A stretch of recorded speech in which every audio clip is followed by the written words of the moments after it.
What's going on, everyone? My name is Jack Southall and I'm here today to talk about Raw and NXT and all that. I wanted to do something involving both of these shows because Raw wasn't really that good, to be honest with you, and this is the go-home show to NXT Takeover Respect, so I thought I'd just talk about NXT for a bit and quickly talk about Raw. Look, this Raw, I didn't like this Raw.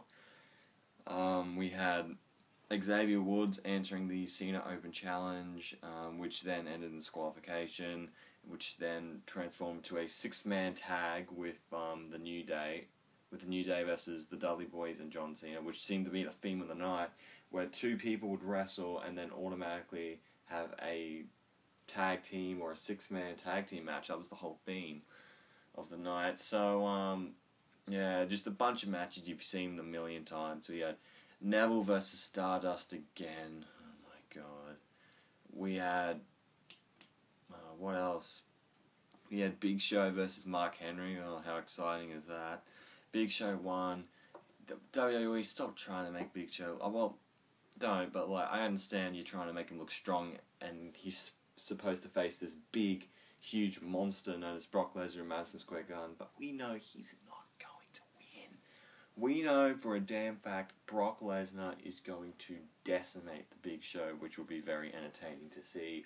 And then what else is happening at the MSG special, which is in a few days? I believe Cena and Rollins are facing for the US title in a steel cage.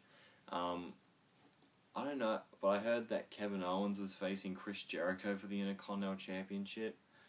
Or, no, I think it's Ryback now, I'm pretty sure. But I did see on something Owens versus Jericho. Could you imagine that match? Oh my fucking god. And, what else? We've got Dudley Boys versus New Day for the tag team title. I wouldn't be surprised if the New Day dropped the belts to Dudley Boys then. We get Randy Orton versus Sheamus for the 10,000th millionth time, and all that stuff. So yeah, that's just a little preview of what's going to happen on MSG. What else happened on Raw? We had a Kane evaluation segment with Ashley from HR, and she's talking about how Kane's all fine and all that, and Seth Rollins is the real victim. It was a really pretty shit segment at the start, but then it got better eventually.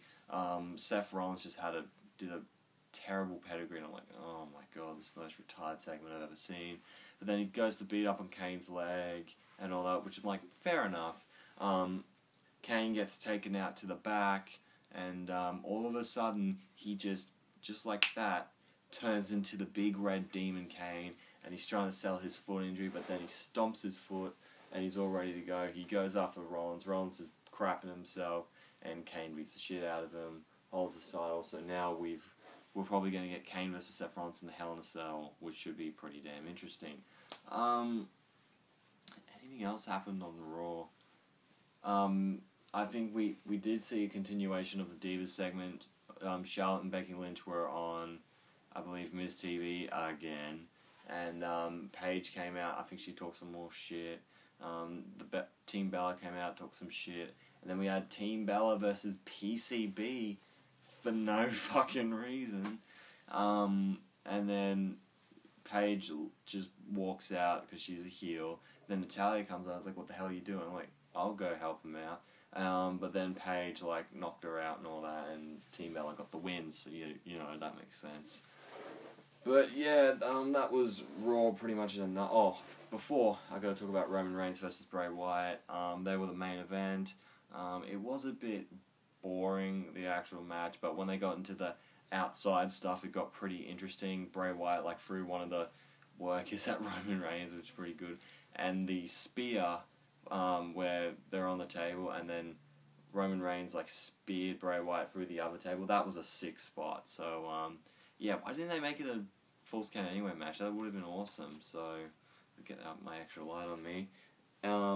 Yeah, so at least Raw ended in a pretty good way, and at least Raw didn't start with a friggin' authority segment. So, you know what, because of that, I'm still going to give this Raw thumbs down. It's just nothing interesting for me. But then we'll talk about NXT, actually, since this is the go-home show to NXT Takeover Respect. We'll have a look at what happened on that. We had another Tag Team Classic semi-final. So what they've been doing is this Dusty Rhodes Tag Team Classic, where it's this big tournament where a bunch of teams, they go at it, and the whole winner of that, I think, gets like a trophy or whatever, and the honor of becoming the winners of the Tag Team Classic. So then we had a semi-finals match, which was Enzo Amore and Colin Cassidy versus Finn Balor and Samoa Joe. Was that a semi? No, it wasn't a semi-finals match. It was one of the main finals or something like that.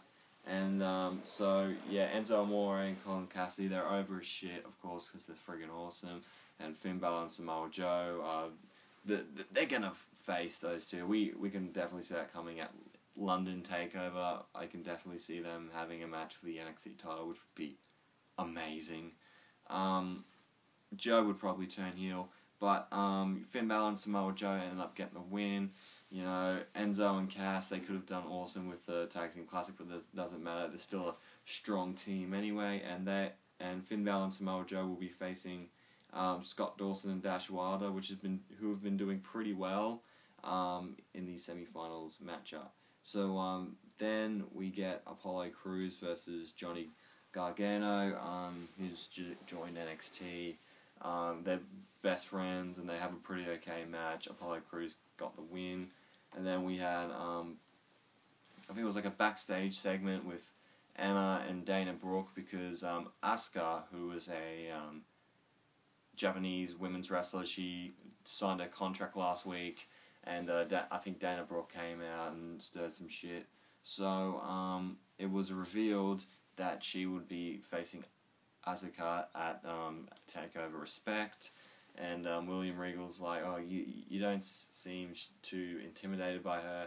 Here, show you this, and it shows Asuka kicking the shit out of a boxing bag or whatever, and Dana's like, oh Christ. So those two have a tag team match against Billy Kay and Penton Royce. They end up getting the win, and then we get Tyler Breeze versus Tommaso Ciampa. I can't pronounce his name properly. I'm gonna have to watch NXT in order to get that. But yeah, these two have a pretty good match. Tyler Breeze ended up hitting the kill switch to get the win, which was pretty weird. Is this a new move for Tyler? This all started because backstage, Tommaso and Johnny were like chilling, and then Tyler Breeze was like, oh, you two seem to be best friends of Apollo Crews, because he's facing Apollo at Takeover Respect. And he's like, I'll face one of you two tonight. Tyler got the win. He should call it the Unprettier. That's what the kill switch used to be called, since it kind of fits in with his gimmick. And yeah, Tyler got the win. And then final segment of the show was a video package between Bayley and Sasha Banks for the NXT Women's Championship. It's a 30-minute Iron Women match, which is the main event of the show, which should be fucking amazing. So yeah, they had this whole big setup. They showed everything that has happened. They had Throne by Bring Me the Horizon playing fucking awesome song, and it just shows their training regimen, kind of like Shawn Michaels and Bret Hart at WrestleMania 12. So yeah, very, very cool opening like package to to get people hyped up for Takeover. I would have liked them to do like, you know, one more talking segment, but that's okay. Yeah, so pretty good episode of NXT. Got me hyped up for Takeover Respect, which is next Thursday over here. Well, it's next Wednesday for you Americans, so I will definitely be doing a review. That should be a very fun show. So, yeah, matches for that will be the 2 Tag Team Classic matches, which will be Chad Gable and Jason Jordan versus Rhino and Baron Corbin. And the other semi-final match will be Finn Balor and Samoa Joe versus Scott Dawson and Dash Wilder. And the winner of those 2 matches will face off later on. And the winner of that becomes the winners of the Dusty Rhodes Tag Team Classic. And they probably get a big trophy or whatever. I believe... Ooh, that's a tough one. I might think that Dash Wilder and Scott Dawson is going to win. Asuka versus Dana Brooke. Asuka's going to win. Apollo Crews versus Tyler Breeze. I'll say Apollo Crews. And Bayley versus Sasha Banks. Bayley's winning. But I think they're going to put on a brilliant match. So yeah, those are my little predictions for the NXT Takeover respect, and just pretty much a mishmash of, you know, the MSG special, Raw, and NXT. This is going to be really hard to title this video. I'll probably just say Raw and NXT review. It probably makes the most sense. But yeah, this is pretty much my thoughts on all of that stuff. I hope you enjoyed. Make sure to leave a like if you did. Comment down below your thoughts on Raw, NXT, and the MSG event, Takeover respect, any of that stuff. If you want to see more from me, make sure to hit that subscribe button. Of course, the next 2 reviews will be the Live from Madison Square Garden special, which is Sunday over here, and the Takeover Respect special, which is on Wednesday for you guys. And yeah, probably the Raw review on Monday, if I can get to it, because I've been really slack with my Raw reviews recently. But then again, my last one got like over 100 views, which is ridiculous. But yeah, thank you guys for watching. If you want to check me out on Twitter and Instagram, it's at JackamanLaw31, and I will see you guys later. And I am out in 3, 2, 1.